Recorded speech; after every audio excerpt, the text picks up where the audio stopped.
Good morning to everyone. एही video रे आमे दशम श्रेणी भौतिक विज्ञान आलोक प्रतिफलन और प्रतिसरण अध्याय को पढ़िबा। आम चारि पाखरे अनेक प्रकार वस्तु रही किंतु अंधार घरे आमे किछि देखि पारु नाहु। से अंधार घर को जदि आमे आलोकित कर देबा ताहले से घर भितर जहाँ भी वस्तु अछि ताकू आमे भल भाबरे देखि परिबा। ताहले आमे कहा जोगु वस्तु को देखि परिथाउ? आमे कौनसी वस्तु को देखि परिथाउ कारण से वस्तु उपरे आलोक पड़िथाय। आलोकटी वस्तु उपरे पड़िला परे से आलोकर किछि अंश पुणी फेरी आसीथाय। एही फेरी आसीबाकू आलोकर प्रतिफलन बोली कहा जाय। एही प्रतिफलित आलोक आम आखिरे प्रवेश कला परे आमे से वस्तुटी को देखि परिथाउ। परिघटना कहले आमे काहाकू बुझिथाउ? परिघटनार अर्थ होछि जे कौनसी घटना ताहा प्राकृतिक होइथाउ किबा मनुष्यकृत होइथाउ। आलोक सहित केउ केउ सब परिघटना जड़ित होई रहिछि से विषय रे जानिबा। जेतेबेले आलोक कौनसी वस्तु किबा माध्यम सह संपर्क रे आसीथाय सेतेबेले तार गति किबा व्यवहार रे परिवर्तन घटिथाय। आलोकर एही परिवर्तित व्यवहार को आलोकर परिघटना बा फेनोमेनन ऑफ लाइट बोली कहा जाय। आलोकर परिघटनार उदाहरण इंद्रधनु 7 वर्णर होछि। तारा माने मिंजी मिंजी आलोक दउछंती। दर्पण द्वारा प्रतिबिंब गठन होछि। आहुरी मध्य जदि गोटे वस्तुटी स्वच्छ माध्यम रे थाए ताहले आमे से वस्तुटी को देखि परिथाउ। ता मध्य दे आलोकटी संचारित होई परिथाय तेणु आमे ताकू देखि परिथाउ। एबे चलो आलोकर धर्म विषय रे जानिबा। आलोक सरल रेखा रे गति करे। आलोक सबु बेले स्वच्छ माध्यम रे सीधा रेखा रे गति करे। एही धर्म को आलोकर सरल रैखिक गति बोली कहा जाय। एहार अर्थ हैला जे जदि आलोकर पथरे कौनसी बाधा न थाए तेबे आलोक केबे बांकी जाए नहीं बरं सीधा रेखा रे आगो बढ़ी थाए। एहार सबुठारु सहज उदाहरण होछि टॉर्च रो आलोक। टॉर्च जलाइले तमे देखिबो जे आलोक सीधा भाव रे जाउछि। पुणी जदि आमे टॉर्च आगरे कौनसी वस्तु को रखी देवा तेबे आलोक सेही वस्तु को अतिक्रम करि पारु नाही। वस्तु पछपटरे एक अंधार स्थान सृष्टि होछि जहाको कि आमे छाई बा शैडो बोली कहिथाउ। आलोक जेउ सीधा पथरे गति करिथाए सेही पथ को आलोक रश्मि बा रे ऑफ लाइट बोली कहा जाय। चलो एबे आलोकर विकिरणन जहा कि डिफ्रैक्शन ऑफ लाइट विषय रे जानिबा। साधारणतः आमे जानिछु जे आलोक सीधा रेखा रे गति करे किंतु जेतेबेले आलोक कौनसी अति छोट छिद्र किंबा कौनसी सूक्ष्म वस्तुर धार निकट दे अतिक्रम करे सेतेबेले यह संपूर्ण सीधा न जाई सामान्य बांकी चारि पाख को प्रसारित हो जाइथाय। आलोकर एही बांकीबा एवं प्रसारित हेबा प्रक्रिया को आलोकर विकिरणन बा डिफ्रैक्शन ऑफ लाइट बोली कहा जाय। एही घटना प्रमाण करे जे आलोक केवल कणिका परि नुहे तरंग परि मध्य व्यवहार करिथाय। आलोकर द्वैत प्रकृति जहा कि डुअल नेचर ऑफ लाइट विषय रे जानिबा। पूर्वरु वैज्ञानिक मानक मनरे गोटे बड़ प्रश्न थिला आलोक प्रकृत रे केवल तरंग ना केवल कणिका जहा कि वेव ना पार्टिकल। एही प्रश्नर उत्तर देबारे मार्क्स प्लांक को क्वांटम थ्योरी गुरुत्वपूर्ण भूमिका नैथिला। एही सिद्धांत अनुसार आलोक केवल तरंग नुहे किंबा केवल कणिका नुहे।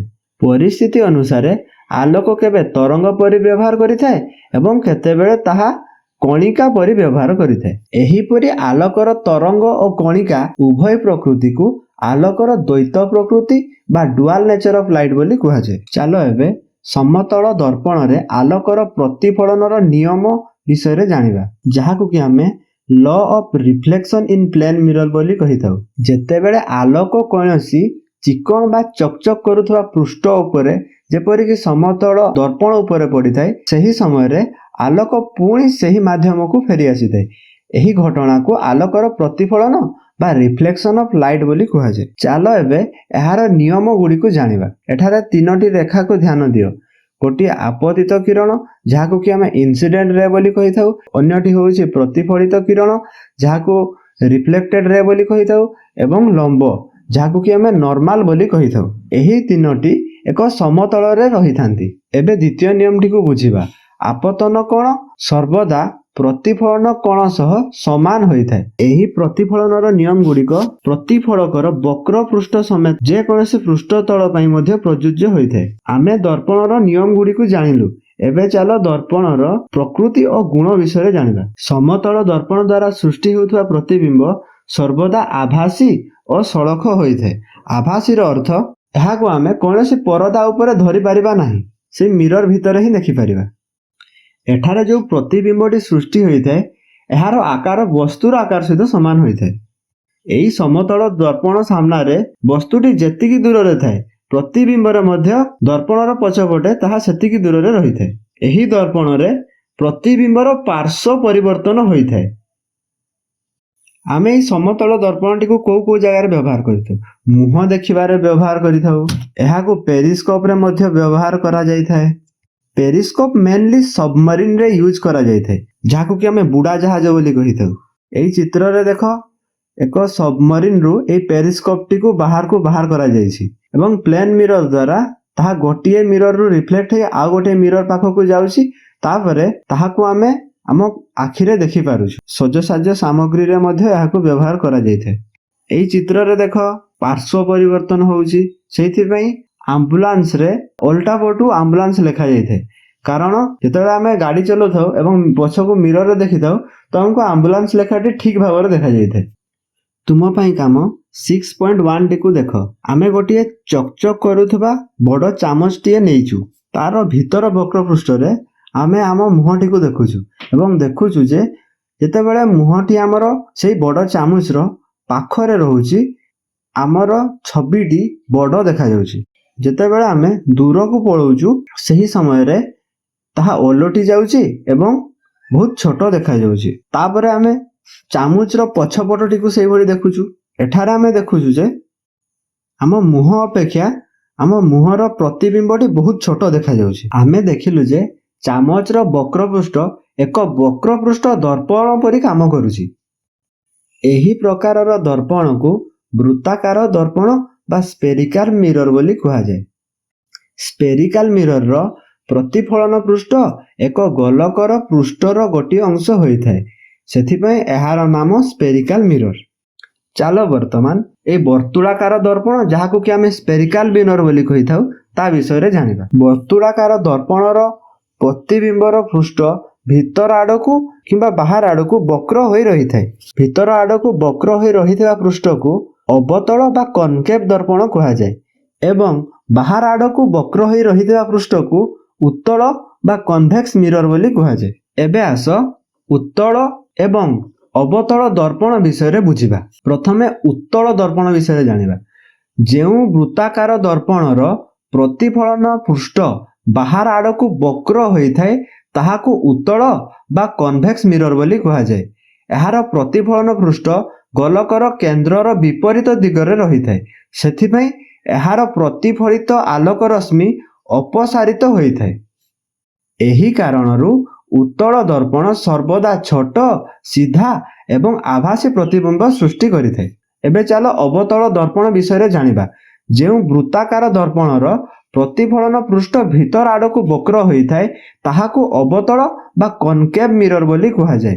ଏହାର ପ୍ରତିଫଳନ ପୃଷ୍ଠ ଗୋଲକର କେନ୍ଦ୍ର ଆଡ଼କୁ ରହିଥାଏ, ସେଥିପାଇଁ ଏହାର ପ୍ରତିଫଳିତ ଆଲୋକ ରଶ୍ମି ଅପସାରିତ ହୁଏ ନାହିଁ।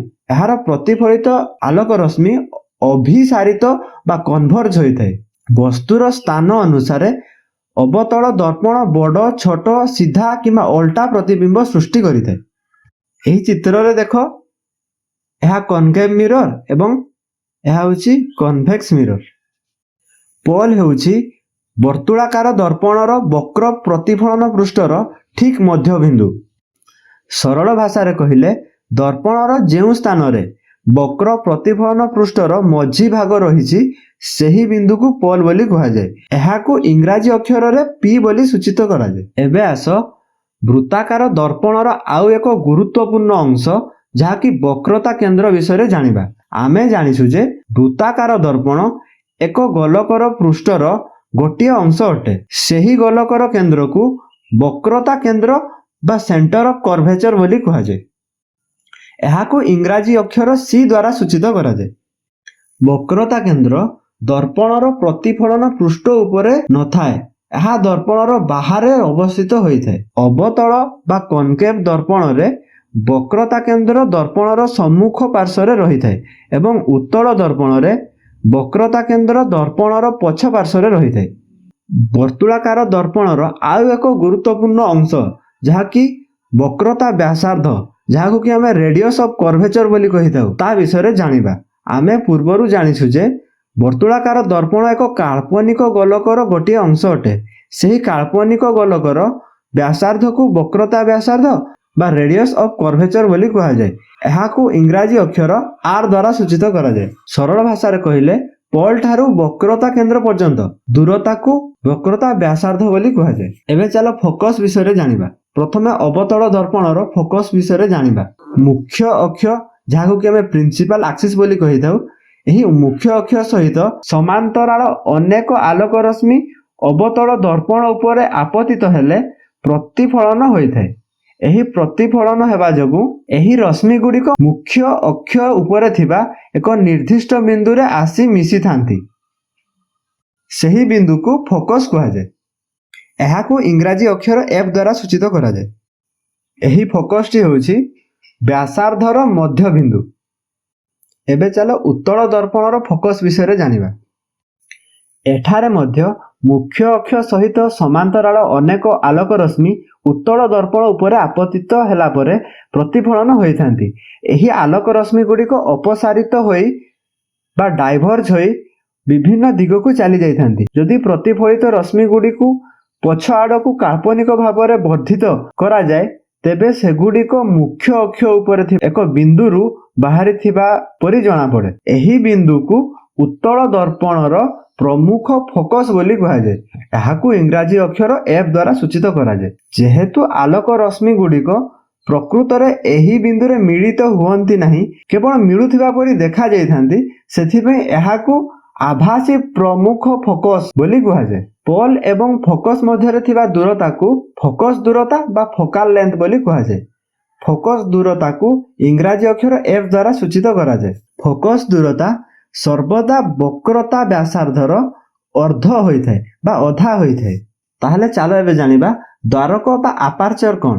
ଆମେ ଜାଣିଲୁ ଯେ ବର୍ତ୍ତୁଳାକାର ଦର୍ପଣର ପ୍ରତିଫଳନ ପୃଷ୍ଠ ବୃତ୍ତାକାର ହୋଇଥାଏ, ତେଣୁ ଏହାର ଏକ ବୃତ୍ତାକାର ପରିସୀମା ବା ଆଉଟଲାଇନ ମଧ୍ୟ ରହିଥାଏ। ଏହି ପ୍ରତିଫଳନ ପୃଷ୍ଠର ବ୍ୟାସକୁ ଦର୍ପଣର ଦ୍ୱାରକ ବା ଆପାର୍ଚର ବୋଲି କୁହାଯାଏ। ଏହି ଚିତ୍ରରେ ଦର୍ପଣର ଦୁଇ ପାର୍ଶ୍ୱକୁ M ଏବଂ N ଦ୍ୱାରା ସୂଚିତ କରାଯାଇଛି। ତାହେଲେ MN ଦୂରତା ହେଉଛି ଦର୍ପଣର ଦ୍ୱାରକ। ସାଧାରଣତଃ ଦର୍ପଣର ଦ୍ୱାରକ ବ୍ୟାସାର୍ଦ୍ଧ ଠାରୁ ବହୁତ କମ ହୋଇଥାଏ। ଏହି କାରଣରୁ ଆମେ ବର୍ତ୍ତୁଳାକାର ଦର୍ପଣରେ ଗଠିତ ପ୍ରତିବିମ୍ବକୁ ସହଜରେ ବିଶ୍ଳେଷଣ କରିପାରିଥାଉ। ତାହେଲେ ବକ୍ରତା ବ୍ୟାସାର୍ଦ୍ଧ ଏବଂ ଫୋକସ ଦୂରତା ମଧ୍ୟରେ ସମ୍ପର୍କ କ'ଣ? ବକ୍ରତା ବ୍ୟାସାର୍ଦ୍ଧ ଫୋକସ ଦୂରତାର ଦ୍ୱିଗୁଣ ହୋଇଥାଏ, କିମ୍ବା ଫୋକସ ଦୂରତାଟି ବକ୍ରତା ବ୍ୟାସାର୍ଦ୍ଧର ଅଧା ହୋଇଥାଏ। ଚାଲ ଏବେ ବର୍ତ୍ତୁଳାକାର ଦର୍ପଣରେ ଆପତିତ ଓ ପ୍ରତିଫଳିତ ରଶ୍ମିର ନିୟମ ଗୁଡ଼ିକୁ ଜାଣିବା।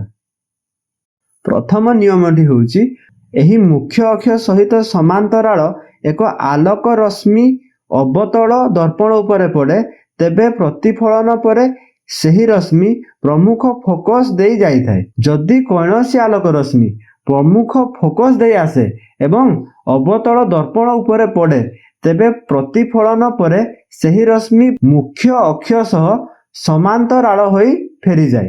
ଯଦି କୌଣସି ଆଲୋକ ରଶ୍ମି ବକ୍ରତା କେନ୍ଦ୍ର ବା C ଦେଇ ଆସେ, ତେବେ ସେହି ରଶ୍ମି ଦର୍ପଣ ଉପରେ ଅଭିଲମ୍ବ ଭାବେ ଆପତିତ ହୋଇଥାଏ। ସେଥିପାଇଁ ପ୍ରତିଫଳନ ପରେ ରଶ୍ମି ଠିକ୍ ସେହି ପଥରେ ଫେରି ଆସିଥାଏ। ଯଦି କୌଣସି ଆଲୋକ ରଶ୍ମି ପୋଲ ନିକଟରେ ଦର୍ପଣ ଉପରେ ପଡ଼େ, ତେବେ ସେହି ରଶ୍ମି ପ୍ରତିଫଳନର ନିୟମ ଅନୁସାରେ ପ୍ରତିଫଳିତ ହୁଏ, ଅର୍ଥାତ୍ ଆପତନ କୋଣ ପ୍ରତିଫଳନ କୋଣ ସହ ସମାନ ହୋଇଥାଏ। ଚାଲ ଏବେ ଅବତଳ ଦର୍ପଣରେ ବସ୍ତୁର ଭିନ୍ନ ଭିନ୍ନ ସ୍ଥିତି ପାଇଁ କିପରି ଭିନ୍ନ ଭିନ୍ନ ପ୍ରତିବିମ୍ବ ସୃଷ୍ଟି ହେଉଛି ସେ ବିଷୟରେ ଜାଣିବା। ବସ୍ତୁଟି ଅନନ୍ତ ଦୂରରେ ଥିଲେ ପ୍ରତିବିମ୍ବଟି ଫୋକସଠାରେ ସୃଷ୍ଟି ହେଉଛି ଏବଂ ପ୍ରତିବିମ୍ବର ଆକାର ବହୁତ ଛୋଟ ହେଉଛି, ଯାହାକୁ କି ଆମେ ବିନ୍ଦୁ ସମ ବୋଲି କହିଥାଉ। ଆକୃତି ବାସ୍ତବ ଏବଂ ଓଲଟା ହେଉଛି, ଯାହାକୁ କି ଆମେ ରିଏଲ ଇମେଜ ସୃଷ୍ଟି ହେଉଛି ବୋଲି କହିଥାଉ। ତାପରେ ଏଠାରେ ଦେଖ, ବସ୍ତୁଟି ଯେତେବେଳେ ସି ଠାରୁ ଦୂରରେ ରହୁଛି ବା ସି ପାଖାପାଖି ରହୁଛି, ସେତେବେଳେ ପ୍ରତିବିମ୍ବର ସ୍ଥିତି ଫୋକସ୍ ଓ ସି ମଧ୍ୟରେ ହେଉଛି। ଏବଂ ଏଠାରେ ମଧ୍ୟ ପ୍ରତିବିମ୍ବଟି ଫୋକସ୍ ଏବଂ ସେଣ୍ଟର ଅଫ୍ କର୍ଭେଚର ମଧ୍ୟରେ ହେଉଛି। ପ୍ରତିବିମ୍ବର ଆକାର କ୍ଷୁଦ୍ର ହେଉଛି। ପ୍ରତିବିମ୍ବର ପ୍ରକୃତି ବାସ୍ତବ ଓ ଓଲଟା ହେଉଛି। ବସ୍ତୁକୁ ଆମେ ସି ରେ ଆଣି ରଖିଲେ ପ୍ରତିବିମ୍ବଟି ମଧ୍ୟ ସି ରେ ସୃଷ୍ଟି ହେଉଛି। ଏଠାରେ ବସ୍ତୁର ଆକାର ପ୍ରତିବିମ୍ବର ଆକାର ସହିତ ସମାନ ହେଉଛି ଓ ଏହାର ପ୍ରକୃତି ବାସ୍ତବ ଏବଂ ଓଲଟା ହେଉଛି। ତାପରେ ଦେଖ, ବସ୍ତୁକୁ ଆମେ ଆଣି ସେଣ୍ଟର ଆଉ ଫୋକସ୍ ମଧ୍ୟରେ ରଖିଛୁ। ଏଠାରେ ଆମେ ଦେଖିଲୁ ଯେ ପ୍ରତିବିମ୍ବଟି ସେଣ୍ଟର ପରେ ସୃଷ୍ଟି ହେଉଛି ଏବଂ ପ୍ରତିବିମ୍ବର ଆକାରଟି ବସ୍ତୁର ଆକାର ଠାରୁ ବଡ଼ ହେଉଛି। ଆମେ ଏଠାରେ ଛୋଟ ମହମବତୀ ନେଇଛୁ କାରଣ ବଡ଼ ମହମବତୀ ନେଲେ ପ୍ରତିବିମ୍ବଟି ବହୁତ ବଡ଼ ସୃଷ୍ଟି ହେଇଯାଉଛି, ଯାହାକି ଏଠି ଜାଗା ଧରୁନି। ଆଉ ଏଠାରେ ମଧ୍ୟ ପ୍ରତିବିମ୍ବର ପ୍ରକୃତି ବାସ୍ତବ ଓ ଓଲଟା ହେଉଛି। ଆମେ ବସ୍ତୁକୁ ଫୋକସରେ ରଖିଲେ ପ୍ରତିବିମ୍ବଟି ମଧ୍ୟ ଅନନ୍ତ ଦୂରରେ ସୃଷ୍ଟି ହେଉଛି, ଯାହାକୁ କି ଆମେ ଇନଫିନିଟିରେ ସୃଷ୍ଟି ହେଉଛି ବୋଲି ମଧ୍ୟ କହିଥାଉ ଏବଂ ଏହାର ଆକାର ବହୁତ ବଡ଼ ହେଉଛି। ପ୍ରତିବିମ୍ବର ପ୍ରକୃତି ବାସ୍ତବ ଓ ଓଲଟା ହେଉଛି। ଆମେ ବସ୍ତୁକୁ ପୋଲ ଓ ଫୋକସ୍ ମଧ୍ୟରେ ରଖିଲେ ଦର୍ପଣର ପଛପଟେ ପ୍ରତିବିମ୍ବଟି ସୃଷ୍ଟି ହେଉଛି ଏବଂ ପ୍ରତିବିମ୍ବର ଆକାର ବହୁତ ବଡ଼ ହୋଇଯାଉଛି। ଯେହେତୁ ଦର୍ପଣର ପଛପଟେ ପ୍ରତିବିମ୍ବଟି ସୃଷ୍ଟି ହେଉଛି, ତେଣୁ ଏହାକୁ ଆମେ ଆଭାସୀ ପ୍ରତିବିମ୍ବ ବୋଲି କହିଥାଉ ଏବଂ ଏଠାରେ ଦେଖ, ପ୍ରତିବିମ୍ବଟି ସଳଖ ଭାବରେ ଅଛି। ଆମେ ଏହି ଅବତଳ ଦର୍ପଣକୁ କୋଉ କୋଉ ଜାଗାରେ ବ୍ୟବହାର କରିଥାଉ? ଆମେ ଏହି ଅବତଳ ଦର୍ପଣକୁ ସର୍ଚ୍ଚ ଲାଇଟରେ ବ୍ୟବହାର କରିଥାଉ। ଏଠାରେ ଦେଖ, ଡେଣ୍ଟାଲ ଡକ୍ଟର ଅବତଳ ଦର୍ପଣକୁ ଆମ ପାଟି ଭିତରେ ପୁରେଇଲେ ଦାନ୍ତ ଭିତର ଅଂଶଟିକୁ ବହୁତ ବଡ଼ ଏବଂ ଭଲ ଭାବରେ ଦେଖିପାରିଥାଏ। ତେଣୁ ଡାକ୍ତର ମଧ୍ୟ ଏହାକୁ ବ୍ୟବହାର କରିଥାନ୍ତି। କ୍ଷୟର ହେବା ସମୟରେ ମଧ୍ୟ ବ୍ୟବହାର କରନ୍ତି। ଏଠାରେ ଦେଖ, ରୋଷେଇ କରିବାରେ ମଧ୍ୟ ଏହି ଲେନ୍ସକୁ ବ୍ୟବହାର କରାଯାଉଛି କାରଣ ସୂର୍ଯ୍ୟାଲୋକକୁ ଗୋଟେ ପଏଣ୍ଟରେ ଫୋକସ୍ କରିଦେଉଛି। ଏହା ଯୋଗୁଁ ପାତ୍ରଟି ଗରମ ହେଉଛି, ତେଣୁ ରୋଷେଇ ମଧ୍ୟ ସମ୍ଭବ ହୋଇପାରୁଛି। ଗୋଟେ ଅବଜେକ୍ଟକୁ ଯଦି ଆମେ ବିଭିନ୍ନ ପ୍ରକାରର ଦର୍ପଣ ସମ୍ମୁଖରେ ରଖୁ, ତାହେଲେ କ'ଣ କ'ଣ ସବୁ ପରିବର୍ତ୍ତନ ଆମେ ଦେଖିପାରିବା? ଚାଲ ସେ ବିଷୟରେ ଜାଣିବା। ଆମେ ଅବଜେକ୍ଟଟିକୁ ପ୍ଲେନ ମିରର ସାମ୍ନାରେ ରଖିଲେ ଅବଜେକ୍ଟଟିର ସାଇଜରେ କୌଣସି ପରିବର୍ତ୍ତନ ଘଟୁନାହିଁ, କିନ୍ତୁ ଅବତଳ ଦର୍ପଣର ସାମ୍ନାରେ ରଖିଲେ ଏହାର ସାଇଜଟି ବହୁତ ବଡ଼ ଦେଖାଯାଉଛି। ଯଦି ସେଇ ଅବଜେକ୍ଟଟିକୁ କିଛି ବାଟ ଦୂରରେ ନେଇକି ରଖିବା, ତାହେଲେ ତାର ପ୍ରତିବିମ୍ବଟି ବହୁତ ଛୋଟ ହେଉଛି ଏବଂ ଓଲଟା ଭାବରେ ଦେଖାଯାଉଛି। ସେଇଭଳି ଯଦି ଆମେ ଉତ୍ତଳ ଦର୍ପଣ ସାମ୍ନାରେ ଏହି ଅବଜେକ୍ଟଟିକୁ ରଖିବା, ତାହେଲେ ଏହି ଅବଜେକ୍ଟଟିର ଇମେଜ ବହୁତ ଛୋଟ ଦେଖାଯିବ। ଏବେ ଚାଲ ଉତ୍ତଳ ଦର୍ପଣରେ କିପରି ଭାବରେ ପ୍ରତିବିମ୍ବ ସୃଷ୍ଟି ହୋଇଥାଏ ଏବଂ ତାର ପ୍ରକୃତି ଏବଂ ଅବସ୍ଥିତି ଓ ଏହାର ଆକାର ବିଷୟରେ ଜାଣିବା। ଉତ୍ତଳ ଦର୍ପଣର ବହୁତ ଦୂରରେ ଯଦି ଆମେ ଗୋଟେ ବସ୍ତୁକୁ ରଖିବା, ଦର୍ପଣର ପଛପଟେ ଫୋକସ୍ ବିନ୍ଦୁଠାରେ ବହୁତ ଛୋଟ ବା କ୍ଷୁଦ୍ର ବିନ୍ଦୁ ସମ ଆକାରର ଏକ ପ୍ରତିବିମ୍ବ ସୃଷ୍ଟି ହେବ, ଯାହାକି ଆଭାସୀ ଏବଂ ସଳଖ ହୋଇଥାଏ। ତାପରେ ଯଦି ସେଇ ମହମବତୀ କିମ୍ବା ସେଇ ଅବଜେକ୍ଟକୁ ଯଦି ଆମେ ଅନନ୍ତ ଦୂରରୁ ପୋଲ ମଧ୍ୟରେ ଯେକୌଣସି ବିନ୍ଦୁରେ ରଖୁ, ତାହେଲେ ପ୍ରତିବିମ୍ବଟି ଦର୍ପଣର ପଛପଟେ ପୋଲ ଓ ଫୋକସ୍ ମଧ୍ୟରେ ସୃଷ୍ଟି ହେବ ଏବଂ ପ୍ରତିବିମ୍ବର ଆକାର ବସ୍ତୁର ଆକାର ଠାରୁ ଛୋଟ ହେବ ଆଉ ପ୍ରତିବିମ୍ବଟି ଆଭାସୀ ଓ ସଳଖ ଭାବରେ ରହିଥିବ। ଚାଲ ଏବେ ଏହାର ବ୍ୟବହାର ବିଷୟରେ ଜାଣିବା। ସାଧାରଣତଃ ଗାଡ଼ିର ରିୟର ଭ୍ୟୁ ମିରରରେ ଏହାକୁ ବ୍ୟବହାର କରାଯାଇଥାଏ। ଆହୁରି ମଧ୍ୟ ତୁମେ ଦେଖିଥିବ ଏହାକୁ ବାଙ୍କ ସ୍ଥାନରେ ମଧ୍ୟ ବ୍ୟବହାର କରାଯାଇଥାଏ। ବର୍ତ୍ତୁଳାକାର ଦର୍ପଣରେ ପ୍ରତିଫଳନ ସମ୍ପର୍କରେ ଆଲୋଚନା କଲାବେଳେ ଆମେ ସାଧାରଣ ଭାବରେ ସଂକେତ ପ୍ରଥା ସମୂହକୁ ଅନୁସରଣ କରିଥାଉ। ଏହାକୁ ନୂତନ କାର୍ଟେସିଆନ ସଂକେତ ପ୍ରଥା କୁହାଯାଏ। ଏହି ପ୍ରଥା ଅନୁସାରେ ଦର୍ପଣର ପୋଲକୁ ମୂଳବିନ୍ଦୁ ନିଆଯାଏ। ଦର୍ପଣର ପ୍ରମୁଖ ଅକ୍ଷକୁ ଏକ୍ସ ଆକ୍ସିସ୍ ଭାବରେ ନିଆଯାଏ। ବସ୍ତୁକୁ ସବୁବେଳେ ଦର୍ପଣର ବାମ ପାର୍ଶ୍ୱରେ ରଖାଯାଏ। ଆଲୋକ ରଶ୍ମି ସବୁବେଳେ ବାମରୁ ଡାହାଣ ଦିଗକୁ ଯାଇଥାଏ। ପ୍ରମୁଖ ଅକ୍ଷ ସହିତ ସମାନ୍ତର ରହିଥିବା ଦୂରତାକୁ ଦର୍ପଣର ପୋଲ ଠାରୁ ମପାଯାଏ। ଏକ୍ସ ଆକ୍ସିସରେ ଅରିଜିନ ବା ମୂଳ ବିନ୍ଦୁରୁ ଡାହାଣ ପାର୍ଶ୍ୱକୁ ଯୁକ୍ତାତ୍ମକ ବା ପ୍ଲସରେ ନିଆଯାଏ। ଯେଉଁ ଦୂରତାକୁ ମୂଳ ବିନ୍ଦୁର ଡାହାଣ ଆଡ଼କୁ ଏକ୍ସ ଆକ୍ସିସ୍ ଦିଗରେ ମପାଯାଏ, ତାହାକୁ ଯୁକ୍ତାତ୍ମକ ଏବଂ ବାମ ଆଡ଼କୁ ବିଯୁକ୍ତାତ୍ମକ ବୋଲି ନିଆଯାଏ। ସେହିଭଳି ୱାଇ ଆକ୍ସିସରେ ଅରିଜିନ୍ର ଉପରକୁ ଯୁକ୍ତାତ୍ମକ, ଅରିଜିନ୍ର ତଳକୁ ବିଯୁକ୍ତାତ୍ମକ ଭାବରେ ନିଆଯାଏ। ଚାଲ ଏବେ ଦର୍ପଣର ସୂତ୍ର ଏବଂ ପରିବର୍ଦ୍ଧନ ବିଷୟରେ ଜାଣିବା। ପୋଲ ଠାରୁ ବସ୍ତୁର ଦୂରତାକୁ u ବୋଲି ନିଆଯାଏ। ଏଠାରେ ବସ୍ତୁ ସର୍ବଦା ବାମ ପାର୍ଶ୍ୱରେ ରହିଥାଏ, ତେଣୁ ଏହାକୁ ଆମେ ନେଗେଟିଭରେ ମାପିଥାଉ। ସେହିଭଳି ପ୍ରତିବିମ୍ବର ଦୂରତାକୁ v ବୋଲି ନିଆଯାଏ ଏବଂ ଏହାକୁ ପଜିଟିଭରେ ଆମେ ମାପିଥାଉ। ପୋଲ ଠାରୁ ପ୍ରମୁଖ ଫୋକସ୍ ପର୍ଯ୍ୟନ୍ତ ଦୂରତାକୁ f ବୋଲି ନେଇଥାଉ। ତାହା ପଜିଟିଭ ବି ହେଇପାରେ କିମ୍ବା ନେଗେଟିଭ ବି ହେଇପାରେ। ଏବଂ ଦର୍ପଣର ସୂତ୍ର ହେଉଛି 1/f = 1/v + 1/u, ବା ତାକୁ ଆମେ କହିପାରିବା 1/ଫୋକାଲ ଲେନ୍ଥ ବା ଫୋକସ୍ ପର୍ଯ୍ୟନ୍ତ ଦୂରତା = 1/ଇମେଜ ଡିଷ୍ଟାନ୍ସ + 1/ଅବଜେକ୍ଟ ଡିଷ୍ଟାନ୍ସ। ଏଠାରେ ଆମେ ଏହାର ବ୍ୟାସାର୍ଦ୍ଧକୁ r ଭାବରେ ନେଇଥାଉ। ତାହା ପଜିଟିଭ ବି ହୋଇପାରେ କିମ୍ବା ନେଗେଟିଭ ବି ହୋଇପାରେ। ଯଦି ଦର୍ପଣ ଭିତରେ ପ୍ରତିବିମ୍ବଟି ସୃଷ୍ଟି ହେଲା ତେବେ ତାକୁ ଆମେ ପଜିଟିଭରେ ନେଇଥାଉ ଏବଂ ଯଦି ଦର୍ପଣ ବାହାରେ ପ୍ରତିବିମ୍ବଟି ସୃଷ୍ଟି ହେଲା ତାହେଲେ ଆମେ ନେଗେଟିଭରେ ନେଇଥାଉ। ତାହେଲେ ପରିବର୍ଦ୍ଧନ କ'ଣ? ବସ୍ତୁ ତୁଳନାରେ ପ୍ରତିବିମ୍ବ କେତେ ବଡ଼ କିମ୍ବା କେତେ ଛୋଟ ହେଇଛି ତାହାକୁ ପରିବର୍ଦ୍ଧନ କୁହାଯାଏ। ଏହାକୁ ଇଂରାଜୀ ଅକ୍ଷର m ଦ୍ୱାରା ସୂଚିତ କରାଯାଏ। ତାହେଲେ ପରିବର୍ଦ୍ଧନ ବା m = ପ୍ରତିବିମ୍ବର ଉଚ୍ଚତା ବା ବସ୍ତୁର ଉଚ୍ଚତା। ପ୍ରତିବିମ୍ବର ଉଚ୍ଚତାକୁ ଆମେ h' ବୋଲି ନେଇଥାଉ। ତାହେଲେ m = h'/h ଏବଂ -v/u ବୋଲି ମଧ୍ୟ ନେଇଥାଉ। ଏଠାରେ ଆମେ ମାଇନସ୍ ବୋଲି ନେଇଛୁ କାରଣ ବସ୍ତୁକୁ ସର୍ବଦା ବାମ ପାର୍ଶ୍ୱରେ ରଖାଯାଇଥାଏ। ତୁମ ବହିରେ ଥିବା ଉଦାହରଣ 6.1ଟିକୁ ଦେଖ। ପ୍ରଶ୍ନଟି ହେଉଛି, ଗୋଟିଏ ଯାନରେ ପଛ ଦେଖିବା ପାଇଁ ଲାଗିଥିବା ଉତ୍ତଳ ଦର୍ପଣର ବକ୍ରତା ବ୍ୟାସାର୍ଦ୍ଧ ହେଉଛି 3 ମିଟର। ଗୋଟିଏ ବସ୍ ଦର୍ପଣରୁ 5 ମିଟର ଦୂରରେ ଥିଲାବେଳେ ତାହାର ପ୍ରତିବିମ୍ବର ଅବସ୍ଥିତି, ପ୍ରକୃତି ଓ ଆକାର ନିର୍ଣ୍ଣୟ କର। ଆମ ପ୍ରଶ୍ନରେ ଦେଇଛି ବକ୍ରତା ବ୍ୟାସାର୍ଦ୍ଧ ହେଉଛି 3 ମିଟର, ତାହେଲେ r = 3 ମିଟର। ବସ୍ତୁର ଦୂରତା ବା u = 5 ମିଟର। ଯେହେତୁ ବସ୍ତୁଟି ଦର୍ପଣର ବାମ ପାଖରେ ରହୁଛି ତେଣୁ ତାକୁ ଆମେ ମାଇନସରେ ନେଇଛୁ ଏବଂ କ୍ୱେଶ୍ଚନରେ ପ୍ରତିବିମ୍ବର ଅବସ୍ଥିତି, ପ୍ରକୃତି ଓ ଆକାର ନିର୍ଣ୍ଣୟ କରିବା ପାଇଁ କହିଛି। ଆମେ ଜାଣିଛୁ ପ୍ରତିବିମ୍ବର ଦୂରତା ପାଇଁ ଆମେ v ନେଇଥାଉ। ତାହେଲେ ଏଠାରେ v କେତେ ବୋଲି ପଚାରିଛି ଏବଂ ପ୍ରକୃତି ଓ ଆକାର ଯାହାକି ମାଗ୍ନିଫିକେସନ m କେତେ ବୋଲି ଏଠାରେ ପଚାରିଛି। ଆମେ ଜାଣିଛୁ ଯେ ଫୋକସ୍ f = ବକ୍ରତା ବ୍ୟାସାର୍ଦ୍ଧର ମଧ୍ୟବିନ୍ଦୁ ଯାହାକି r/2। ତାହେଲେ ଏଠି r କେତେ? ଏଠାରେ r 3, ତାହେଲେ f ହେଇଗଲା 3/2। ଆମେ ଏଠାରେ ଦଶମିକରେ ଏହାକୁ ନେବା ନାହିଁ, ଆମେ ଏହାକୁ ଭଗ୍ନାଂଶରେ ହିଁ ନେବା, ହେଲେ ଆମକୁ କାଲକୁଲେସନ କରିବାରେ ସୁବିଧା ହେବ। ଆମେ ଏଇ କିଛି ସମୟ ପୂର୍ବରୁ ପଢିଲୁ ଦର୍ପଣର ସୂତ୍ର 1/v + 1/u = 1/f। ଆମକୁ v କାଲକୁଲେଟ କରିବାର ଅଛି, ତ ଆମେ 1/u କୁ ଡାହାଣ ପାର୍ଶ୍ୱକୁ ନେଇ ଆସିଲୁ। f ର ଭ୍ୟାଲୁ 3/2 ଯାହାକି ଆମେ ପୂର୍ବରୁ ବାହାର କରିଥିଲୁ ଏବଂ u ର ଭ୍ୟାଲୁ -5 କ୍ୱେଶ୍ଚନରେ ଦେଇଛି।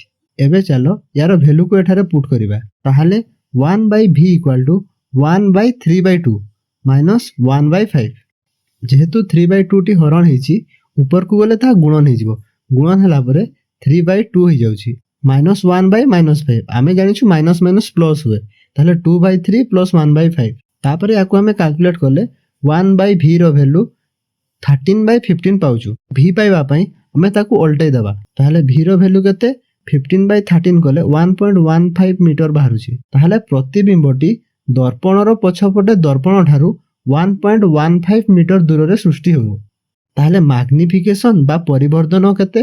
ଆମେ କିଛି ସମୟ ପୂର୍ବରୁ ଜାଣିଲୁ ଯଦି ପ୍ରତିବିମ୍ବର ଦୂରତା ଏବଂ ବସ୍ତୁର ଦୂରତା ଜଣାଅଛି ତାହେଲେ ମାଗ୍ନିଫିକେସନ m = -v/u।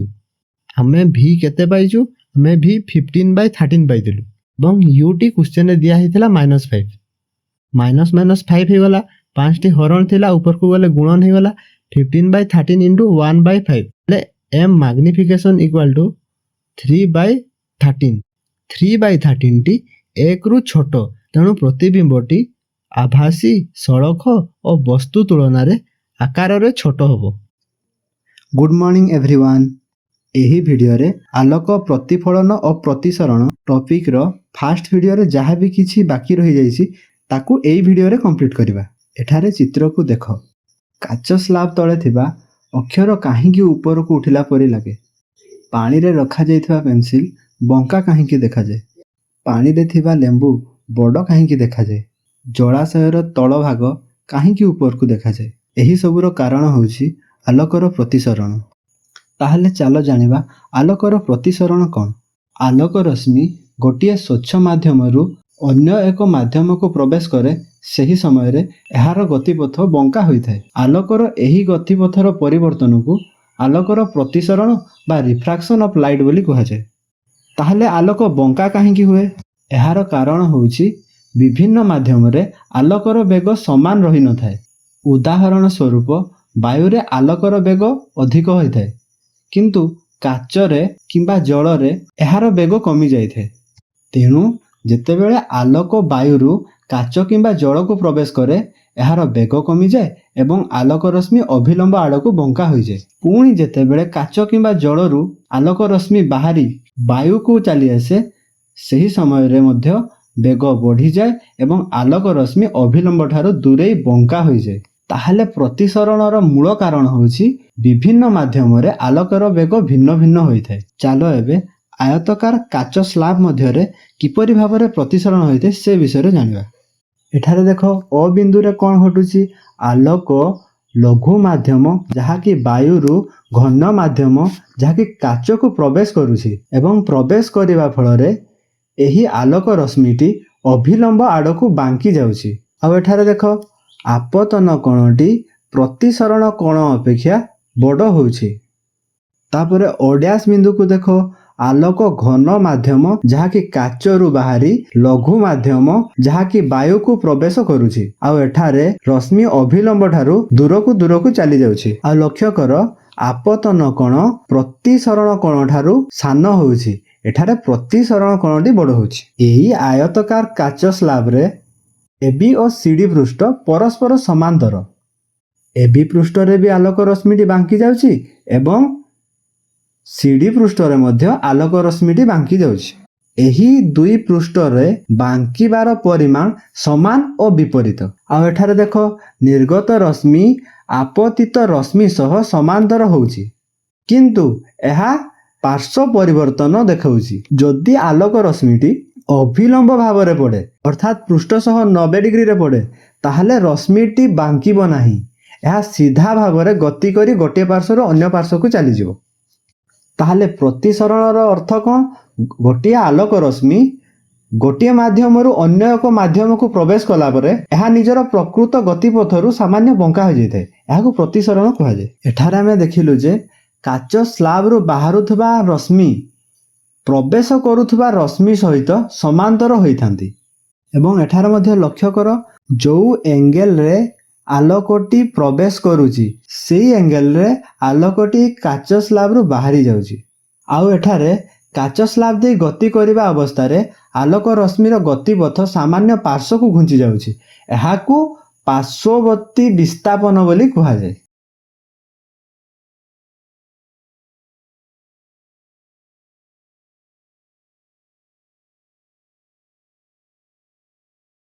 ଏବେ ଚାଲ ଆଲୋକ ପ୍ରତିସରଣର ନିୟମ ଗୁଡ଼ିକୁ ଜାଣିବା। ଆପତିତ ରଶ୍ମି, ପ୍ରତିସରଣିତ ରଶ୍ମି ଏବଂ ଆପତନ ବିନ୍ଦୁରେ ଅଙ୍କିତ ଅଭିଲମ୍ବ ସବୁବେଳେ ଗୋଟିଏ ସମତଳରେ ରହିଥାନ୍ତି। ଦୁଇଟି ନିର୍ଦ୍ଦିଷ୍ଟ ମାଧ୍ୟମ ଓ ଗୋଟିଏ ନିର୍ଦ୍ଦିଷ୍ଟ ବର୍ଣ୍ଣର ଆଲୋକ ପାଇଁ ଆପତନ କୋଣର ସାଇନ୍ ଯାହାକି ସାଇନ୍ ଆଇ ଏବଂ ପ୍ରତିସରଣ କୋଣର ସାଇନ୍ ଯାହାକି ସାଇନ୍ ଆର୍ ର ଅନୁପାତ ସବୁବେଳେ ଏକ ସ୍ଥିରାଙ୍କ ବା କନଷ୍ଟାଣ୍ଟ ହୋଇଥାଏ, ଯାହାକୁ କି ଗାଣିତିକ ଭାବରେ ବ୍ୟାଖ୍ୟା କଲେ sine i by sine r equal to ସ୍ଥିରାଙ୍କ ଯାହାକି କନଷ୍ଟାଣ୍ଟ। ତାହେଲେ ଚାଲ ଏବେ ଜାଣିବା ଆଲୋକ କେଉଁ ଜାଗାରେ ବାଙ୍କେ ନାହିଁ। ଗୋଟିଏ ମାଧ୍ୟମରୁ ଆଉ ଗୋଟିଏ ମାଧ୍ୟମକୁ ଆଲୋକ ରଶ୍ମି ଲମ୍ବ ଭାବରେ ବା ଅଭିଲମ୍ବ ସହିତ ସମାନ୍ତର ଭାବରେ ପ୍ରବେଶ କଲେ ଏହା ସିଧାସଳଖ ଚାଲିଯାଏ। ଆଉ କେଉଁଠାରେ ବାଙ୍କେ ନାହିଁ? ଯଦି ଉଭୟ ମାଧ୍ୟମର ପ୍ରତିସରଣାଙ୍କ ସମାନ ହୋଇଥାଏ ତାହେଲେ ମଧ୍ୟ ଆଲୋକ ରଶ୍ମିଟି ବାଙ୍କିବ ନାହିଁ। ଆଲୋକର ପ୍ରତିସରଣକୁ ଆମେ କୋଉ ଜାଗାରେ ବ୍ୟବହାର କରିପାରିବା? ଚଷମା ତିଆରିରେ, ପ୍ରୋଜେକ୍ଟରରେ ପ୍ରତିସରଣକୁ ବ୍ୟବହାର କରି ଆମେ ଇନ୍ଦ୍ରଧନୁ ମଧ୍ୟ ସୃଷ୍ଟି କରିପାରିବା। ପ୍ରତିସରଣ ଯୋଗୁଁ ହୀରାର ଚମକ ବଢ଼ିଥାଏ। ଚାଲ ଏବେ ମାଧ୍ୟମର ଘନତା ଓ ପ୍ରତିସରଣ ସହ ସମ୍ପର୍କ ବିଷୟରେ ଜାଣିବା। ମାଧ୍ୟମର ଘନତା ଆଲୋକର ପ୍ରତିସରଣ ଏବଂ ଏହାର ବଙ୍କା ହେବା ପ୍ରକ୍ରିୟାକୁ ନିୟନ୍ତ୍ରଣ କରିଥାଏ। ତାହେଲେ ପ୍ରତିସରଣାଙ୍କର ଭୂମିକା କ'ଣ? ଯେଉଁ ମାଧ୍ୟମର ଘନତା ଅଧିକ ସେହି ମାଧ୍ୟମର ପ୍ରତିସରଣାଙ୍କ ମଧ୍ୟ ଅଧିକ ହୋଇଥାଏ। କାଚ କିମ୍ବା ପାଣି ଏହିଭଳି ଅଧିକ ଘନତା ଥିବା ମାଧ୍ୟମରେ ଆଲୋକର ବେଗ କମିଯାଇଥାଏ। ଏହା ଯୋଗୁଁ ଲଘୁ ମାଧ୍ୟମରୁ ଘନ ମାଧ୍ୟମକୁ ପ୍ରବେଶ କରିବା ସମୟରେ ଆଲୋକ ରଶ୍ମି ଅଭିଲମ୍ବ ଆଡ଼କୁ ବାଙ୍କି ଯାଇଥାଏ ଏବଂ ଘନ ମାଧ୍ୟମରୁ ଯେତେବେଳେ ଲଘୁ ମାଧ୍ୟମକୁ ଯାଇଥାଏ ସେହି ସମୟରେ ତାହା ଅଭିଲମ୍ବ ଠାରୁ ଦୂରେଇ ଯାଇଥାଏ। ମାଧ୍ୟମର ଘନତା ଯେତେ ଅଧିକ ହେବ ସେହି ମାଧ୍ୟମରେ ଆଲୋକର ପ୍ରତିସରଣ ବା ବଙ୍କା ହେବାର ମାତ୍ରା ସେତେ ଅଧିକ ହୋଇଯିବ। ସେହିଭଳି ମାଧ୍ୟମର ଘନତା ଯେତିକି କମ୍ ହେବ ପ୍ରତିସରଣ କିମ୍ବା ବଙ୍କା ହେବାର ମାତ୍ରା ମଧ୍ୟ କମିଯିବ। ଚାଲ ଏବେ ପ୍ରତିସରଣାଙ୍କ ବା ରିଫ୍ରାକ୍ଟିଭ୍ ଇଣ୍ଡେକ୍ସ ବିଷୟରେ ଜାଣିବା। ଏହା ହେଉଛି ଗୋଟିଏ ମାଧ୍ୟମର ଆଲୋକୀୟ ଘନତ୍ୱକୁ ମାପ କରିବାର ଏକ ପଦ୍ଧତି, ଯାହାଦ୍ୱାରା ଗୋଟିଏ ମାଧ୍ୟମରେ ଆଲୋକ କେତେ ଶୀଘ୍ର ବା କେତେ ଧୀର ଭାବରେ ଗତି କରିବ ତାହା ଜଣାପଡ଼ିଥାଏ। ତାହେଲେ ପ୍ରତିସରଣାଙ୍କ ମଧ୍ୟ କେଉଁ କେଉଁ ଜାଗାରେ ବ୍ୟବହାର କରାଯାଇଥାଏ? ଆଲୋକର ବେଗ ନିର୍ଣ୍ଣୟ କରିବାରେ, ଡାକ୍ତରୀ ଯନ୍ତ୍ରରେ ଯେପରିକି ଏଣ୍ଡୋସ୍କୋପିରେ ଏହାର ବ୍ୟବହାର ହୋଇଥାଏ। କାଚ ଶିଳ୍ପରେ ଅପ୍ଟିକାଲ ଗ୍ଲାସ୍ ତିଆରିରେ ଏହାକୁ ବ୍ୟବହାର କରାଯାଇଥାଏ। ଆଉ ବୈଜ୍ଞାନିକ ଗବେଷଣାରେ ମଧ୍ୟ ଏହାକୁ ବ୍ୟବହାର କରାଯାଇଥାଏ। ପରମ ପ୍ରତିସରଣାଙ୍କ ଏହାର ସୂତ୍ର ହେଉଛି N=C/V। ଏଠାରେ C ହେଉଛି ଶୂନ୍ୟରେ ଆଲୋକର ବେଗ, ଯାହାକି 3 × 10⁸ ମିଟର/ସେକେଣ୍ଡ, ଆଉ V ହେଉଛି ଯେଉଁ ମାଧ୍ୟମଟିକୁ ଆମେ ନେଇଥିବା ସେହି ମାଧ୍ୟମରେ ଆଲୋକର ବେଗ। ଯଦି ପ୍ରତିସରଣାଙ୍କଟି ଅଧିକ ହେଲା ତାହେଲେ ମାଧ୍ୟମଟି ଅଧିକ ଘନ ବୋଲି ଆମେ ଜାଣିପାରିବା। ଯେହେତୁ ମାଧ୍ୟମଟି ଅଧିକ ଘନ ହୋଇଥାଏ ତେଣୁ ଆଲୋକର ବେଗ ମଧ୍ୟ ସେଥିରେ କମ୍ ହୋଇଥାଏ। ଆପେକ୍ଷିକ ପ୍ରତିସରଣାଙ୍କକୁ ଦୁଇଟି ଭିନ୍ନ ଭିନ୍ନ ମାଧ୍ୟମରେ ତୁଳନା କରିବା ପାଇଁ ଏହାକୁ ବ୍ୟବହାର କରାଯାଇଥାଏ। ଏହାର ସୂତ୍ର ହେଉଛି N2/N1 = V1/V2। V1ର ଅର୍ଥ ହେଉଛି ପ୍ରଥମ ମାଧ୍ୟମରେ ଆଲୋକର ବେଗ, ଆଉ V2ର ଅର୍ଥ ହେଉଛି ଦ୍ୱିତୀୟ ମାଧ୍ୟମରେ ଆଲୋକର ବେଗ। ଏବେ ଚାଲ N21 ଏବଂ N12 କ'ଣ ତା ବିଷୟରେ ଜାଣିବା। N21କୁ ପ୍ରଥମ ମାଧ୍ୟମ ତୁଳନାରେ ଦ୍ୱିତୀୟ ମାଧ୍ୟମର ଆପେକ୍ଷିକ ପ୍ରତିସରଣାଙ୍କ କୁହାଯାଏ। ଏହାର ଅର୍ଥ ଆମେ ପ୍ରଥମ ମାଧ୍ୟମଟିକୁ ରେଫରେନ୍ସ ଧରି ଦେଖୁଛୁ ଯେ ଦ୍ୱିତୀୟ ମାଧ୍ୟମରେ ଆଲୋକର ବେଗରେ କେତେ ପରିବର୍ତ୍ତନ ଘଟୁଛି। ସେହିଭଳି N12 ଦ୍ୱିତୀୟ ମାଧ୍ୟମ ତୁଳନାରେ ପ୍ରଥମ ମାଧ୍ୟମର ଆପେକ୍ଷିକ ପ୍ରତିସରଣାଙ୍କ। ଏଠାରେ ମଧ୍ୟ ଦ୍ୱିତୀୟ ମାଧ୍ୟମକୁ ରେଫରେନ୍ସ ଧରି ପ୍ରଥମ ମାଧ୍ୟମକୁ ତୁଳନା କରାଯାଉଛି। ଏବେ ଚାଲ ପରମ ପ୍ରତିସରଣାଙ୍କ ବା ଆବସଲ୍ୟୁଟ୍ ରିଫ୍ରାକ୍ଟିଭ୍ ଇଣ୍ଡେକ୍ସ କ'ଣ ସେ ବିଷୟରେ ଜାଣିବା। ଏଠାରେ ପରମର ଅର୍ଥ ହେଉଛି ତୁଳନା। ଆମେ ସବୁବେଳେ ଶୂନ୍ୟ ମାଧ୍ୟମ ସହ ତୁଳନା କରିଥାଉ। ତାହେଲେ ପରମ ପ୍ରତିସରଣାଙ୍କ କ'ଣ? ଶୂନ୍ୟ ମାଧ୍ୟମ ବା ବାୟୁ ତୁଳନାରେ କୌଣସି ମାଧ୍ୟମର ପ୍ରତିସରଣାଙ୍କକୁ ସେହି ମାଧ୍ୟମର ଆବସଲ୍ୟୁଟ୍ ରିଫ୍ରାକ୍ଟିଭ୍ ଇଣ୍ଡେକ୍ସ ବୋଲି କୁହାଯାଏ। ଏହାର ସୂତ୍ର ହେଉଛି ପରମ ପ୍ରତିସରଣାଙ୍କ, ଯାହାକି N=0 ମାଧ୍ୟମରେ ଆଲୋକର ବେଗ ବାଇ ସେହି ମାଧ୍ୟମରେ ଆଲୋକର ବେଗ। ଏଠାରେ C ହେଉଛି ଶୂନ୍ୟ ମାଧ୍ୟମରେ ଆଲୋକର ବେଗ ଏବଂ V ହେଉଛି ସେହି ମାଧ୍ୟମରେ ଆଲୋକର ବେଗ। ଏବେ ଆଉ ଗୋଟେ କଥା ଜାଣି ରଖ, ଶୂନ୍ୟ ମାଧ୍ୟମରେ ଆଲୋକର ବେଗ ସବୁଠାରୁ ଅଧିକ ହୋଇଥାଏ। ଯେତେବେଳେ ଆଲୋକ ଜଳ କିମ୍ବା ହୀରା ଭିତରକୁ ପ୍ରବେଶ କରିଥାଏ ତାହାର ବେଗ କମିଯାଇଥାଏ। ସେଥିପାଇଁ C ସବୁବେଳେ V ଠାରୁ ବଡ଼ ହୋଇଥାଏ। ଏହି କାରଣରୁ ପରମ ପ୍ରତିସରଣାଙ୍କ Nର ମୂଲ୍ୟ ସବୁବେଳେ 1 ଠାରୁ ବଡ଼ ହୋଇଥାଏ। ଚାଲ ଏବେ ଆଲୋକୀୟ ଘନତା ବା ଅପ୍ଟିକାଲ ଡେନ୍ସିଟି ବିଷୟରେ ଜାଣିବା। ଆଲୋକୀୟ ଘନତା କ'ଣ? ଆଲୋକୀୟ ଘନତା ହେଉଛି କୌଣସି ମାଧ୍ୟମର ଆଲୋକକୁ ପ୍ରତିସରଣ କରିବାର କ୍ଷମତା। ଯେଉଁ ମାଧ୍ୟମରେ ଆଲୋକର ବେଗ କମ୍ ହୋଇଥାଏ ସେହି ମାଧ୍ୟମକୁ ଆଲୋକୀୟ ଭାବରେ ଆଲୋକୀୟ ଘନ ବା ଅପ୍ଟିକାଲ ଡେନ୍ସର ବୋଲି କୁହାଯାଏ। ଯେଉଁ ମାଧ୍ୟମରେ ଆଲୋକର ବେଗ ଅଧିକ ହୋଇଥାଏ ସେହି ମାଧ୍ୟମକୁ ଆଲୋକୀୟ ଭାବରେ କମ୍ ଘନ ବୋଲି କୁହାଯାଏ। ଆଉ ଗୋଟେ କଥା ଜାଣି ରଖ, ଅନେକ ଭାବନ୍ତି ବସ୍ତୁର ଘନତା ଆଲୋକୀୟ ଘନତା ସହିତ ସମାନ, କିନ୍ତୁ ତାହା ସମାନ ନୁହେଁ। ଏହି ଚିତ୍ରଟିକୁ ଦେଖ, ଗୋଟିଏ ବିକରରେ ପାଣି ଓ କିରୋସିନକୁ ରଖାଯାଇଛି। ଜଳର ବସ୍ତୁତ୍ୱ ଘନତା ଅଧିକ ଥିବା ଯୋଗୁଁ ତାହା ତଳେ ରହିଯାଉଛି ଏବଂ କିରୋସିନର ବସ୍ତୁତ୍ୱ ଘନତା କମ୍ ହେବା ଯୋଗୁଁ ତାହା ଉପରେ ରହିଯାଉଛି।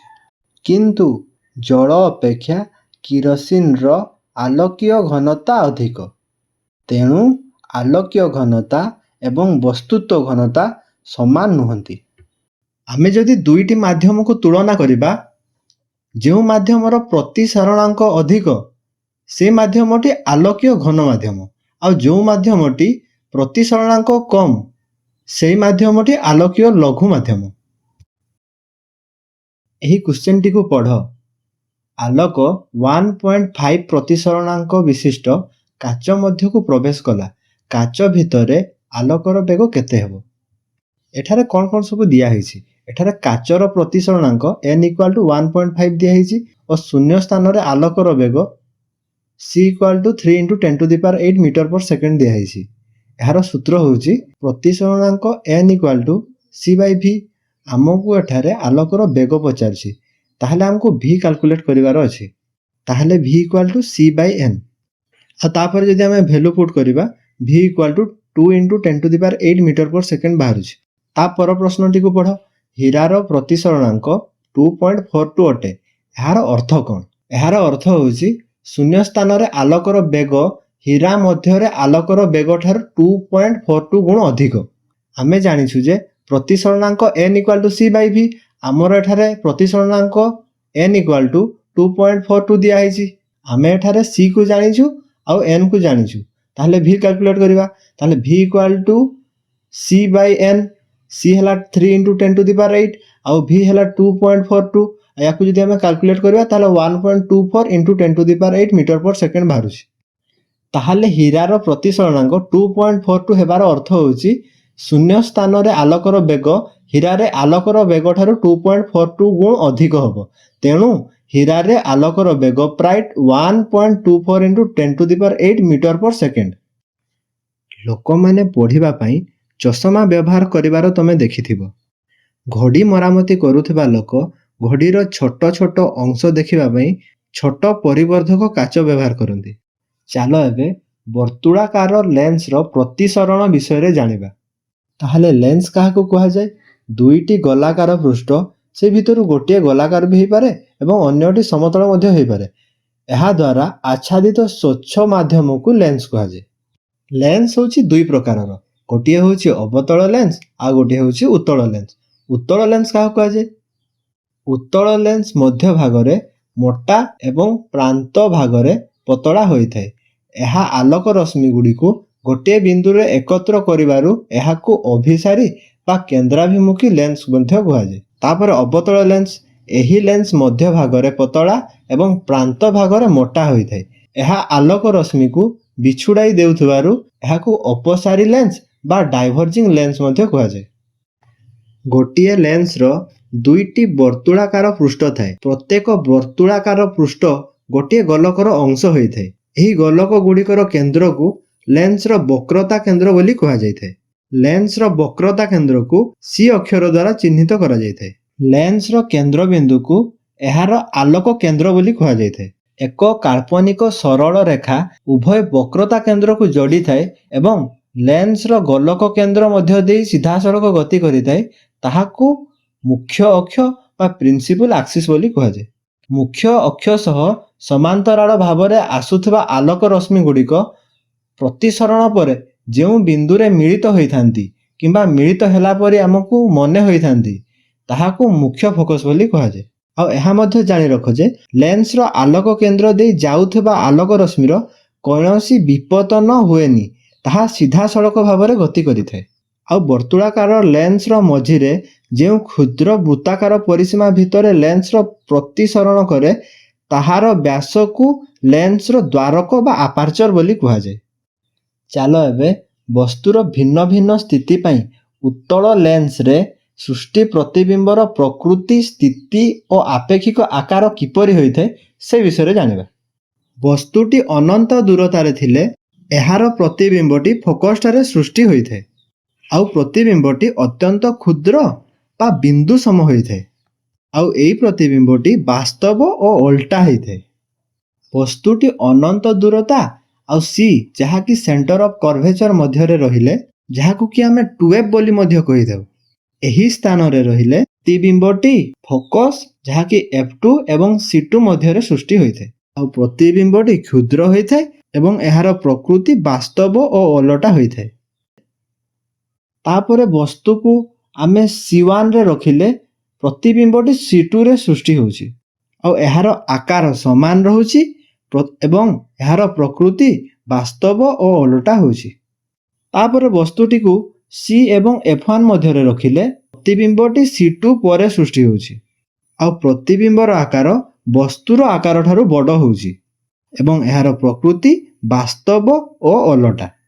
ତାପରେ ବସ୍ତୁଟି F1ରେ ରହିଲେ ପ୍ରତିବିମ୍ବଟି ବହୁତ ଦୂରରେ ସୃଷ୍ଟି ହେଉଛି, ଯାହାକୁ ଆମେ ଅନନ୍ତ ଦୂରରେ ସୃଷ୍ଟି ହେଲା ବୋଲି କହିଥାଉ ଆଉ ପ୍ରତିବିମ୍ବର ଆକାରଟି ବହୁତ ବଡ଼ ହେଉଛି ଆଉ ଏହାର ପ୍ରକୃତି ବାସ୍ତବ ଓ ଓଲଟା ହେଉଛି। ତାପରେ ବସ୍ତୁକୁ ଆମେ F1 ଓ ଆଲୋକ କେନ୍ଦ୍ର ମଧ୍ୟରେ ରଖିଲେ ପ୍ରତିବିମ୍ବଟି ବସ୍ତୁ ଯେଉଁ ପାର୍ଶ୍ୱରେ ଅଛି ସେହି ପାର୍ଶ୍ୱରେ ହିଁ ସୃଷ୍ଟି ହେଉଛି ଆଉ ପ୍ରତିବିମ୍ବର ଆକାର ବହୁତ ବଡ଼ ହେଉଛି ଏବଂ ଏହାର ପ୍ରକୃତି ଆଭାସୀ ଓ ସଳଖ ହେଉଛି। ତାପରେ ଚାଲ ବସ୍ତୁର ଭିନ୍ନ ଭିନ୍ନ ସ୍ଥିତି ପାଇଁ ଅବତଳ ଲେନ୍ସ ଦ୍ୱାରା ସୃଷ୍ଟି ପ୍ରତିବିମ୍ବର ପ୍ରକୃତି, ସ୍ଥିତି ଓ ଆପେକ୍ଷିକ ଆକାର ବିଷୟରେ ଜାଣିବା।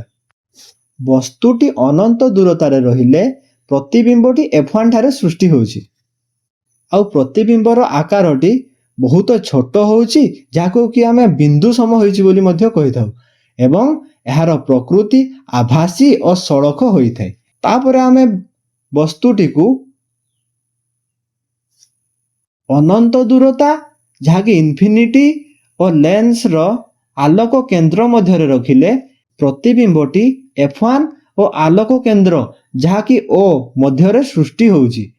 ପ୍ରତିବିମ୍ବଟି ବହୁତ ଛୋଟ ହେଉଛି ଏବଂ ଏହାର ପ୍ରକୃତି ଆଭାସୀ ଓ ସଳଖ ହେଉଛି।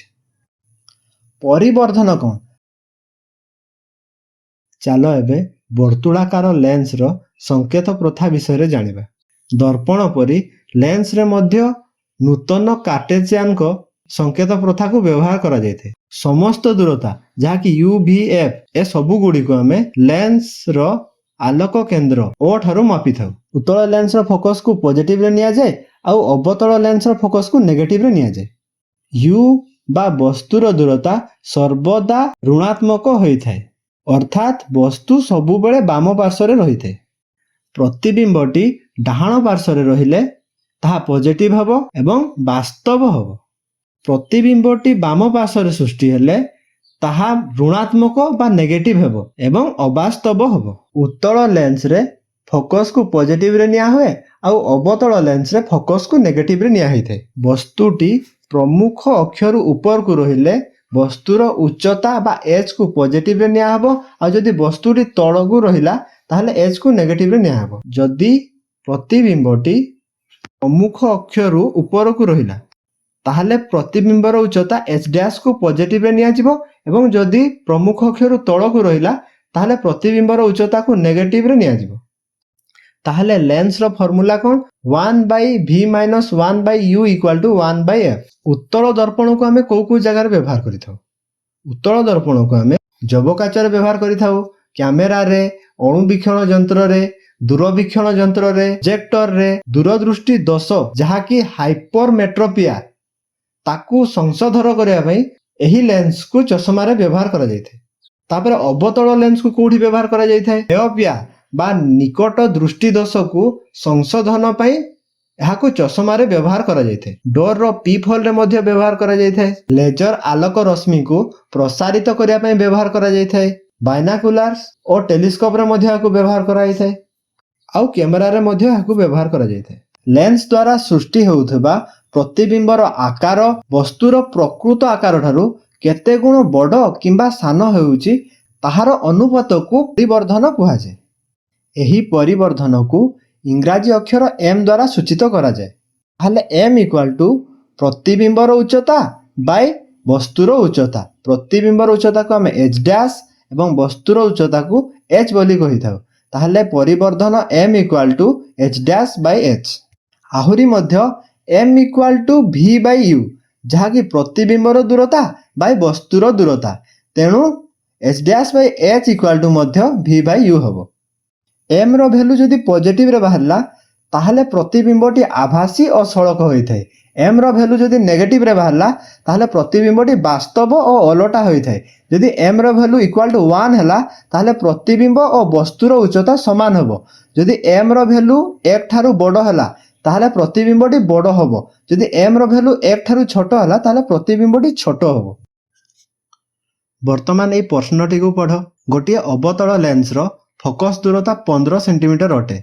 लेंस रो सम्मुख रे गोटे वस्तु को केते दूर रे रखिले तार प्रतिबिंब लेंस ठारो 10 सेंटीमीटर दूर रे सृष्टि हेबो।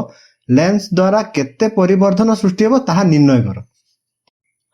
आमे जानिछु जे अवतल लेंस रे प्रतिबिंबटी सबु बेले आभासी आ सड़क सृष्टि होइथे एवं जो पार्श्व रे वस्तुटी रहिथे सेही पार्श्व रे ही प्रतिबिंबटी सृष्टि होइथे। अवतल लेंस रे प्रतिबिंब आ फोकस आलोक केंद्र ठारो बाम पार्श्व रे रहिथांती। तेणु एमानंकु आमे माइनस रे नेबा। ताहले प्रतिबिंबर दूरता v equal to -10 centimetre, focus दूरता f इक्वल टू -15 सेंटीमीटर। आउ क्वेश्चन रे वस्तुर दूरता पचारिछि। आमे जानिछु जे 1/v - 1/u equal to 1/f। आमको एठारे u दरकार, तेणु u को आमे बां साइड रे रखिबा आ आर गुडी को डाहां साइड को नै जिबा। ताहले 1/u equal to 1/v - 1/f। तापर आमे यार वैल्यू पुट करिबा। वैल्यू पुट करले 1/-10 माइनस 1/-15 एटा माइनस माइनस प्लस हे गला -1/10 प्लस 1/15। तापर आमे कैलकुलेशन करले 1/u इक्वल टू -1/30 बाहरिछि। ताहले u इक्वल टू केते? u equal to -30 centimetre. ताहले वस्तुर दूरता 30 सेंटीमीटर अटे। तापर क्वेश्चन रे परिवर्धन पचारिछि। आमे जानिछु जे परिवर्धन m इक्वल टू v/u। एठारे v होछि -10 सेंटीमीटर आ u होछि -30 सेंटीमीटर। ताहले m इक्वल टू -10 बाय -30। ताहले माइनस माइनस प्लस हे गला m इक्वल टू 10/30। 0 कटि गले m इक्वल टू 1/3 होछि। ताहाकु दशमिक रे प्रकाश कले 0.33 होछि। जेहेतु m पॉजिटिव रे आसुछि तेणु प्रतिबिंबटी आभासी और सड़क होइछि। आ एठारे देखो m रो मूल्य 1 ठारू छोट अछि, तेणु प्रतिबिंबटी वस्तु आकार रे छोट हबो। ताहा केते छोट होउछि? ताहा वस्तुर 1/3 होउछि। एबे एई क्वेश्चन टी को पढ़। 10 सेंटीमीटर फोकस दूरता विशिष्ट एक उत्तल लेंस रो प्रमुख अक्ष प्रति अभिलंब भाव में 2 सेंटीमीटर उच्चता विशिष्ट गोटे वस्तु अवस्थित। लेंस ठारू वस्तुर दूरता 15 सेंटीमीटर अटे। प्रतिबिंबर प्रकृति और आकार निर्णय कर। एहार परिवर्धन केते ताहा मध्य निर्णय कर। आमको ये प्रश्न रे कौन दिया जाइछि? वस्तुर उच्चता h equal to 2 centimetre, focus रो दूरता f इक्वल टू 10 सेंटीमीटर, वस्तुर दूरता u is equal to -15 centimetre. वस्तुर दूरता को सब बेले नेगेटिव रे निया जाय। एठारे f को पॉजिटिव निया जाइछि कारण एही लेंस टी होछि उत्तल लेंस। उत्तल लेंस रे f को पॉजिटिव निया जाय। आमको क्वेश्चन रे कौन पचारिछि? आमको क्वेश्चन रे प्रतिबिंबर प्रकृति आकार आ परिवर्धन केते ताहा पचारिछि।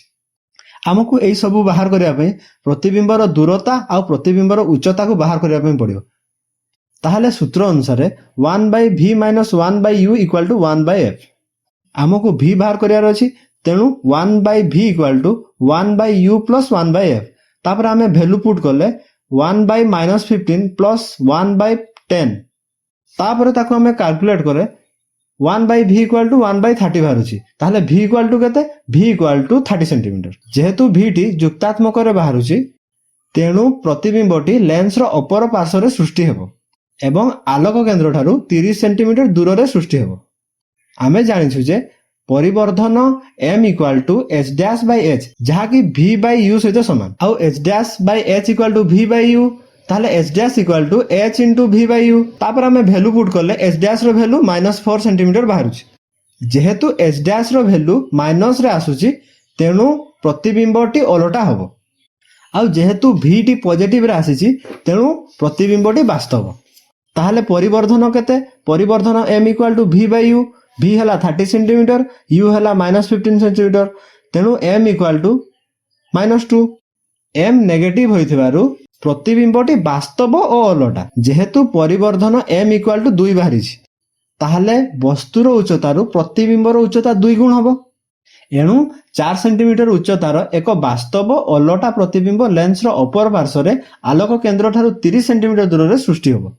आमे खाली आखि रे उज्जवल सूर्य को देखिबा नै, କାରଣ ଆମ ଆଖିରେ ଉତ୍ତଳ ଲେନ୍ସ ଅଛି ଆଉ ଉତ୍ତଳ ଲେନ୍ସ ଆଲୋକକୁ କେନ୍ଦ୍ରୀଭୂତ କରିଦିଏ। ତାହା ଯୋଗୁଁ ଆମ ଆଖି ନଷ୍ଟ ହେବାର ସମ୍ଭାବନା ଥାଏ।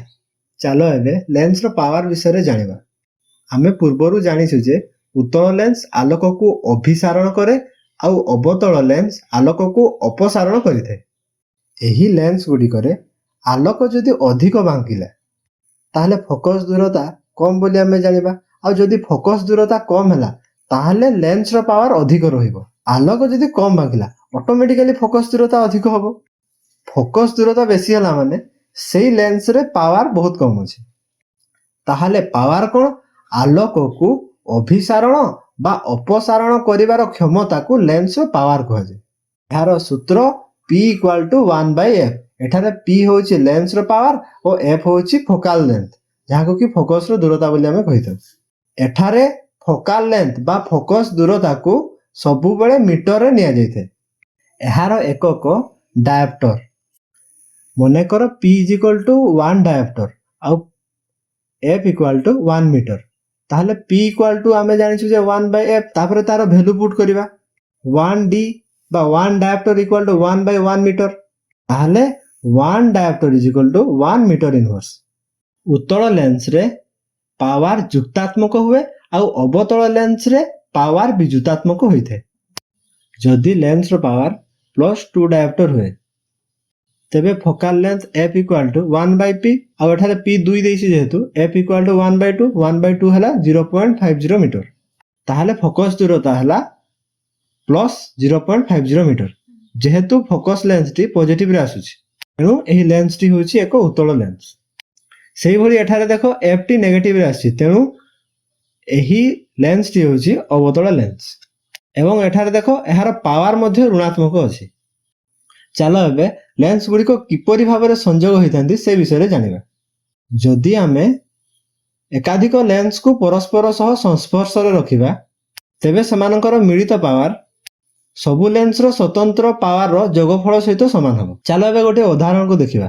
ଗୋଟିଏ ଲେନ୍ସର ପାୱାର ଯଦି 2 ଡାଏପ୍ଟର ହୁଏ ଏବଂ ଅନ୍ୟ ଲେନ୍ସର ପାୱାର 3 ଡାଏପ୍ଟର ହେଲେ ତାଙ୍କୁ ମିଶାଇଲେ ତାଙ୍କର ସଂଯୁକ୍ତ ପାୱାର କେତେ ହେବ? ଆମେ ଜାଣିଛୁ ଯେ P = P1 + P2 + P3 ଏଇଭଳି ହେଇଥାଏ। ଯେହେତୁ ଆମର ଏଠାରେ ଦୁଇଟି ଲେନ୍ସ ଦିଆଯାଇଛି P = P1 + P2 ଏବଂ ଗୋଟିଏ ଲେନ୍ସର ପାୱାର 2 ଡାଏପ୍ଟର ଏବଂ ଅନ୍ୟ ଲେନ୍ସଟିର ପାୱାର ହେଉଛି 3 ଡାଏପ୍ଟର, ତେଣୁ 2 + 3 = 5 ଡାଏପ୍ଟର ହେଉଛି। ତାହେଲେ ସଂଯୁକ୍ତ ପାୱାର ଏଠାରେ 5 ଡାଏପ୍ଟର। ଏଠାରେ ଦେଖ ଏହା ଏକ ଉତ୍ତଳ ଲେନ୍ସ। ଦେଖ ଏଠାରେ ଏହା ଆଲୋକ ରଶ୍ମିକୁ ଅଭିସାରଣ କରୁଛି। ଆମେ ଯଦି ଗୋଟିଏ ଅବତଳ ଲେନ୍ସକୁ ଏହି ଉତ୍ତଳ ଲେନ୍ସ ସହ ସଂଯୋଗ କରିବା ସେହି ଅଭିସାରଣ ହେଉଥିବା ରଶ୍ମିକୁ ଏହି ଲେନ୍ସଟି ଅପସାରଣ କରିଦେଉଛି।